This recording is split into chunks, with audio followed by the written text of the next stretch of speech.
The day Ethan stopped saying tomorrow. Ethan wasn't lazy. At least that's what he kept telling himself. He had big goals. He wanted better grades. He wanted to make his parents proud.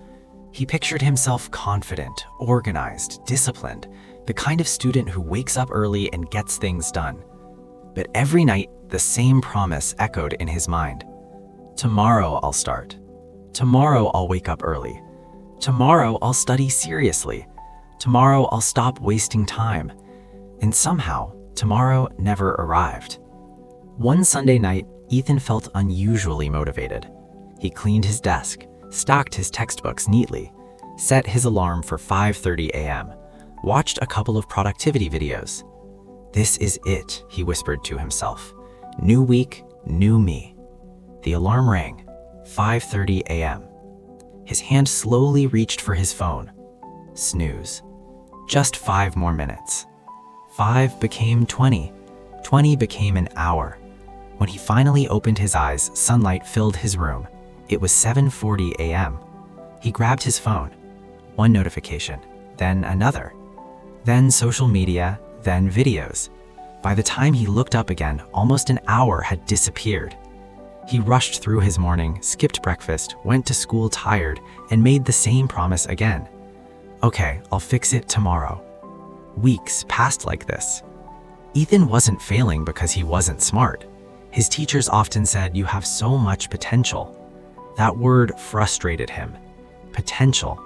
It meant he could do better, but wasn't. One evening, after getting a lower test score than he expected, Ethan went outside and sat on the porch steps. The sky was turning orange as the sun began to set. He felt disappointed, not just in the grade, in himself.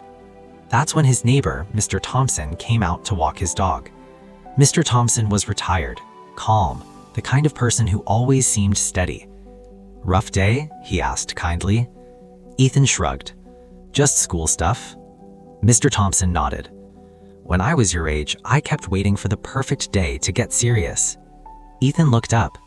"Did it ever show up?" Mr. Thompson smiled softly. "Nope. The perfect day doesn't show up. You create it." That sentence stayed with Ethan. You create it. The next morning, his alarm rang at 6 a.m. His hand reached for his phone again. But this time, he paused. Instead of hitting snooze, he sat up. He didn't feel excited. He didn't feel super motivated.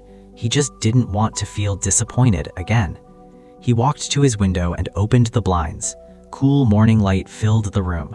For once, he didn't check his phone. He stretched, drank a glass of water, washed his face.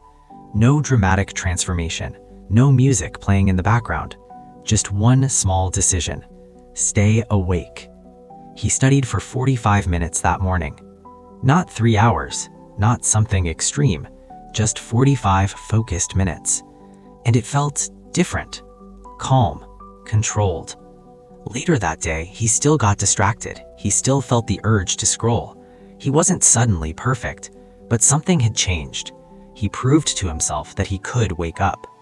The next morning, he did it again and again.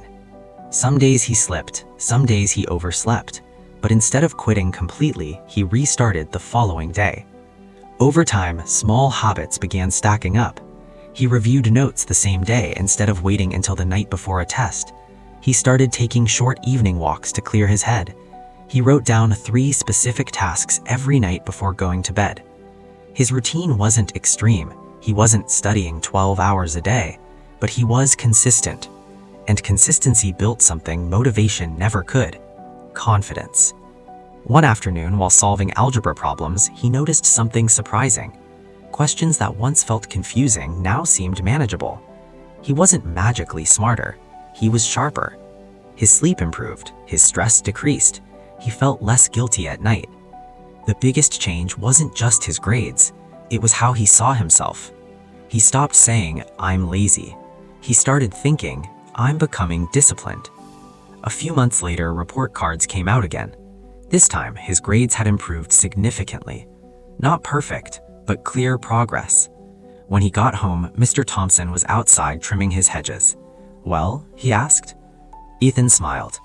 "Better." Mr. Thompson nodded. Looks like you built that perfect day after all. And in that moment, Ethan understood something powerful. Success doesn't arrive in one dramatic morning. It comes from tiny daily decisions. Getting up when the alarm rings, choosing water over scrolling, studying for one focused hour, planning tomorrow before sleeping. Small bricks, stacked daily. Years later, when someone asked Ethan how he became disciplined, he didn't talk about motivation. He said this: "Your life doesn't change when you feel inspired. It changes when you act, especially on days you don't feel like it."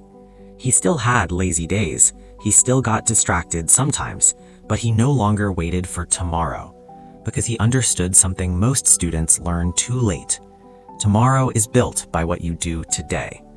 So if you're listening to this right now and thinking, "I'll start tomorrow," pause. Ask yourself, what is one small action I can take today? Not a massive change, just one small win. Wake up when the alarm rings. Study for 30 focused minutes. Plan 3 clear tasks. Start small, because discipline isn't about becoming a completely new person overnight. It's about proving to yourself every single day that you're capable of change. And one day you'll look back and realize the day you stopped saying tomorrow was the day everything truly began.